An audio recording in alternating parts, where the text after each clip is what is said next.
మిమ్మల్ని ఇన్స్పిరేషన్గా తీసుకున్న లేకపోతే మీరు సపోర్ట్ చేసిన వాళ్ళు ద బెస్ట్ టాప్ 3 చెప్తానన్న. నెంబర్ 1 హైపర్ ఆది గారు, నెంబర్ 2 టేస్టీ తేజ అండ్ గడ్డం నవీన్ అన్న కూడా ఇప్పుడు దాదాపుగా ఎన్నో కంట్రీస్లో కూడా ఆయన తిరిగి షోస్ చేసుకుంటున్నారు. టేస్టీ తేజ గురించి కానీ సో మీ శిష్యుడి గురించి కానీ ఏం చెప్తారన్న? నేను తేజాన్ని ఫస్ట్ టైం కలిసినప్పుడు అతని టాలెంట్కి ఇంప్రెస్ అయ్యి నేను తీసుకోలేదు.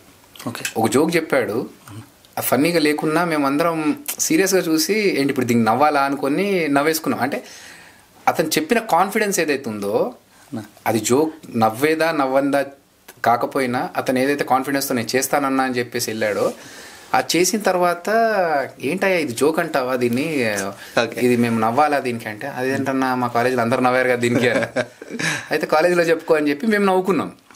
అన్న తర్వాత ఇంకొక సినిమా దానికి ఆడిషన్కి వెళ్తే అక్కడ క్యారెక్టర్స్ ఏం లేవమ్మా, ఒక చైల్డ్ ఆర్టిస్ట్ క్యారెక్టర్ మాత్రమే ఉంది, దానికే చూస్తున్నాం అంటే, అయితే నేను చెడ్డ వేసుకొని చైల్డ్ ఆర్టిస్ట్ లాగా చేస్తాను సార్, నన్ను పెట్టుకోండి అన్నాడంట.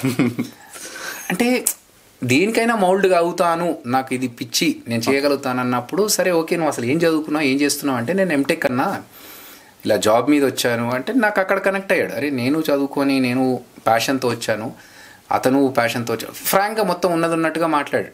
అంటే ఏది దాపరికాలు నేను అద్భుతంగా అది చేస్తా ఇది చేస్తాను, నాకు వచ్చింది దాన్ని నాకు నేను ఎంటర్టైన్ చేస్తాను అన్నప్పుడు నాకు ఆ కాన్ఫిడెన్స్కి ఆ ఆనెస్టీకి నాకు బాగా నచ్చింది. సో మన స్కిట్లో 1-2 చేయించాము.